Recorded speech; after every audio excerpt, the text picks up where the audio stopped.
ओम शांति। मैं बीके राजेश्वरी सभी आत्माओं का स्वागत करती हूँ।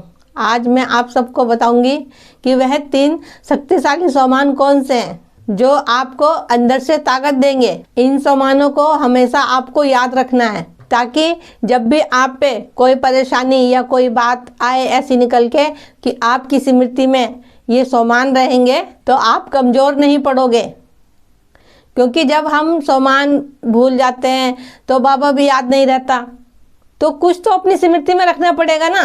चाहे देखो ज्ञान रखो, चाहे मुरली के कोई पॉइंट रखो, चाहे सोमान रखो। देखो सोमान भी बहुत सारे हैं। जैसी कोई परिस्थिति आती है वैसी सोमान में स्थित हो जाओ, अपना बाबा को याद करते रहो। देखो सोमान में स्थित रहोगे तो यानी कि आप बाबा की याद में हो, और सोमान में स्थित रहना सब में आसान है। तो क्यों ना हम अपनी स्मृति में सोमान को रखें ताकि हम पे कोई भी समस्या आए और कोई भी विपत्ति आए और हम उससे एकदम मुक्त हो जाएं, हल्के हो जाएं। लेकिन ये तब जब भी तो होगा जब आप सोमान की सीट पे आप स्थित रहोगे।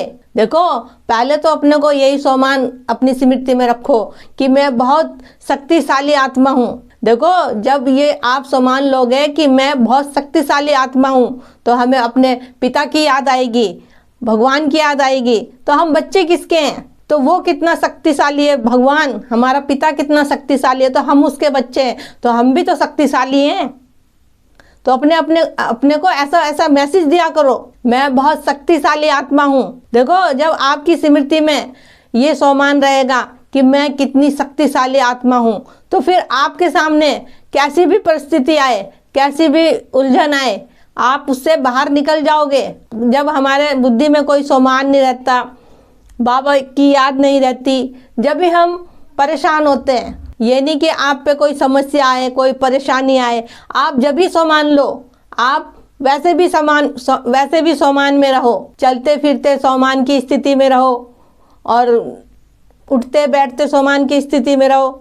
जैसे कि मुरली सुनते हैं ऐसी सोमान की स्थिति में रहा करो, तो ये बात हमारे अंदर सब सेट हो जाएगी। फिर हमारे सामने कोई परिस्थिति आई तो फिर हमें कुछ सोचना नहीं पड़ेगा।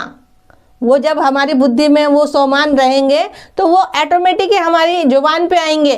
दूसरा सोमान ये है कि मैं बहुत भाग्यशाली आत्मा हूँ। अपने अंदर एक जुनून उत्पन्न करो कि मुझको उस परम पिता परमात्मा का सत्य ज्ञान मिला, सत्य बाप की पहचान मिली। जब आप ये सोमान को लोगे, मैं बहुत भाग्यशाली आत्मा हूँ, हमारी बुद्धि एकदम परम पिता परमात्मा के पास जाएगी। क्योंकि वो हमारा पिता है, उसने हमें बनाया है, उसने ये संसार रचा है। फिर हमारे सामने कोई भी समस्या आए हम उसमें अच्छाई ही ढूंढेंगे, क्योंकि हम कितने भाग्यशाली आत्मा हैं, ये हमारे अंदर समा चुका होगा। अरे आप खुद सोच के देखो कि मैं कितनी भाग्यशाली आत्मा हूँ। देखो हमें भी नहीं पता था, लेकिन हमें भी जब भी पता चला कि मैं कितनी भाग्यशाली आत्मा हूँ, जब हमें परमात्मा का ज्ञान और परमात्मा की पहचान मिली, जब भी हमें पता चला। इस बात का अपने अंदर एक जुनून उत्पन्न करो, इस बात का जुनून हो आपके अंदर कि हमें मिला कौन है, हम आत्माओं का पिता। देखो तीसरा सोमान ये है कि मैं बहुत निरोगी आत्मा हूँ। हम जब भी चल पाएंगे जब हमारा शरीर एकदम स्वस्थ होगा। और देखो किसी न किसी के शरीर में कुछ ना कुछ तो देखो लगा ही रहता है, उतार चढ़ाव तो होता ही रहता है। लेकिन जब हम इस सोमान की स्थिति में रहेंगे, देखो जब हम रूहों के सर्जन उस परम पिता परमात्मा की याद में रहेंगे कि वो रूहों का सर्जन तो मेरे साथ है, और इस सोमान की स्थिति में रहेंगे हम, जो भी हमारे अंदर दुख बीमारी होगी वो हम पे हावी नहीं होगी। फिर सोचो हमें कितनी ताकत मिलेगी कि जब रूहों का सर्जन ही हमारे साथ है, वो परमपिता परमात्मा रूहों का सर्जन बनके वो हमारे साथ हमारे आसपास रहता है।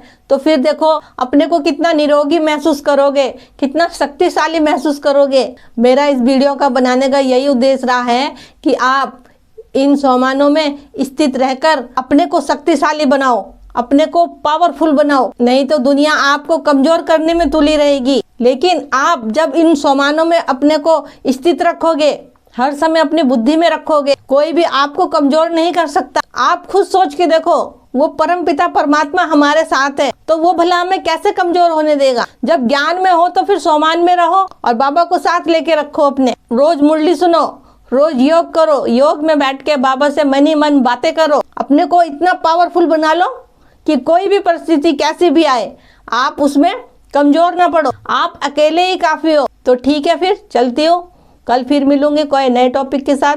जब तक के लिए ओम शांति, ओम शांति।